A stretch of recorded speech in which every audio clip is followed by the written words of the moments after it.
Once upon a time, in a small village nestled between rolling hills and a quiet river, there lived a young woman named Clara. Clara had a gentle heart and a patient spirit. But her life was not easy. Her mother had passed away when she was very young, and her father had remarried a woman named Margaret. Margaret was not a kind woman. She had a daughter named Beatrice, who was lazy and spoiled. Together, they made Clara's life very difficult. Every morning, while Beatrice slept in her warm bed, Clara was already awake. She lit the fire, swept the floors, and prepared the meals. She carried water from the well, washed the clothes by hand, and worked in the garden until her fingers were sore. Margaret never thanked her. She only found more work to give her. Beatrice never helped. She spent her days looking at herself in the mirror and dreaming of fine dresses and handsome men. Clara never complained. She had learned that complaining only brought more harsh words. Instead, she found joy in small things. She loved the song of the birds in the morning. She loved the smell of fresh bread from the oven. And she loved to sit by the river in the evening, watching the water flow and dreaming of a kinder world. One autumn, the village announced a fair. It was the biggest event of the year. There would be music, dancing, and games. Young people from all the surrounding villages would come. For Beatrice, this was the most important day of the year. She spent weeks preparing. Margaret bought her a beautiful blue dress with silver ribbons. She bought her new shoes and a silk ribbon for her hair. Beatrice spent hours in front of the mirror, practicing her smile. When the day of the fair arrived, Beatrice left the house looking like a princess. Margaret followed behind her, proud and smiling. Clara was left alone to finish the work. When she finally finished, she looked at her own clothes. They were old and worn. Her dress had been washed so many times that the color had faded to a pale gray. Her shoes were patched. She had no ribbons for her hair. But Clara wanted to see the fair. She had heard there would be a young man from the city, someone important, and she was curious. So she walked to the village square, hoping no one would notice her old clothes. The fair was more beautiful than she had imagined. Lanterns hung from every tree.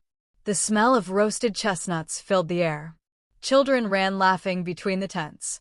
And in the center of it all, a young man stood talking to the village elder. His name was Daniel. He was tall and kind-faced, with eyes that seemed to see everything. He was visiting from the city, looking for someone with a good heart to help him with his work. Beatrice saw Daniel immediately.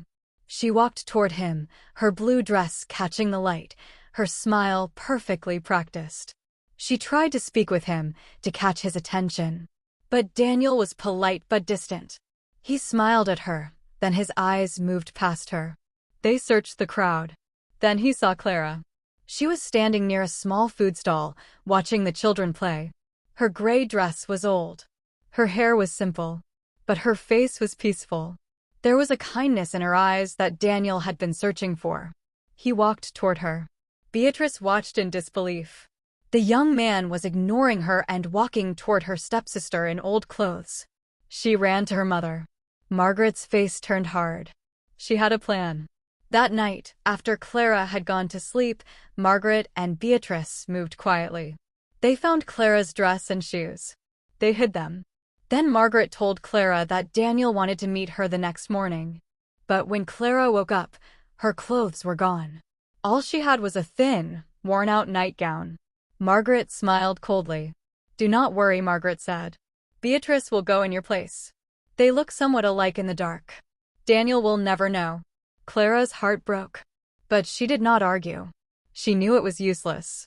The next morning, Beatrice put on her blue dress again. She walked to the village square where Daniel was waiting. But Daniel was not fooled. He looked at Beatrice and immediately knew something was wrong. She was not the same girl he had seen the day before. Her smile was not the same. Her eyes were not the same. "Where is the girl from yesterday?" he asked quietly. Beatrice tried to pretend. She laughed and said she did not know what he meant. But Daniel did not believe her. He walked away and began asking the villagers. Meanwhile, Clara had decided to go to the river. It was her only comfort.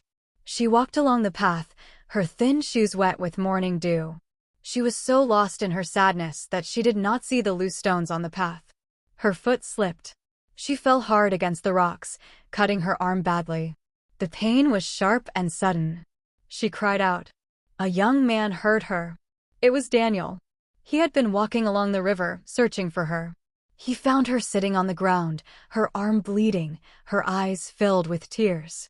He did not ask questions. He tore a piece of cloth from his own shirt and wrapped it around her wound. He helped her stand. He walked her slowly back to the village. When they arrived, Clara's father was there. He saw Daniel caring for his daughter. He saw the wound on her arm. He saw the sadness in her face. And for the first time in years, he truly saw how she had been treated. What happened? He asked. Clara was too tired to lie. She told him everything. The lost clothes, the hidden shoes, the plan to send Beatrice in her place. Her father's face grew pale. He looked at Margaret, who stood at the door with a guilty expression. He looked at Beatrice, who looked away. For years, he had been blind. Now he could see clearly. That night, things began to change.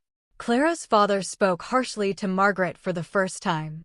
He told Beatrice that she must learn to work. He told Clara that he was sorry. It was not much, but it was a beginning. Daniel stayed in the village for several weeks. He visited Clara often. He brought her books to read. He walked with her by the river. He listened to her stories and laughed at her jokes. He saw her kindness not as weakness, but as strength. And slowly, Clara began to believe that she was worthy of love. In the spring, Daniel asked Clara to marry him. She said yes.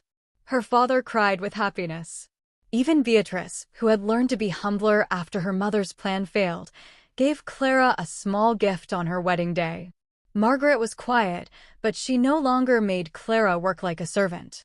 Clara left the small village with Daniel.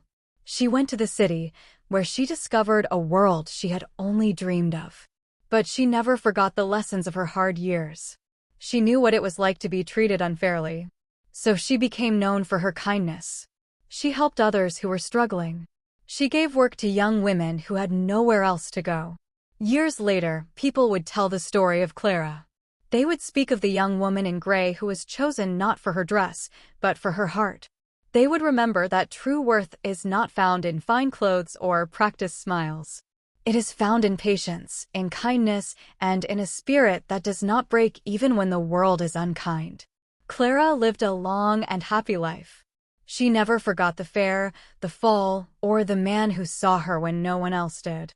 And she always believed that in the end, kindness always wins. Thank you for learning English with this story.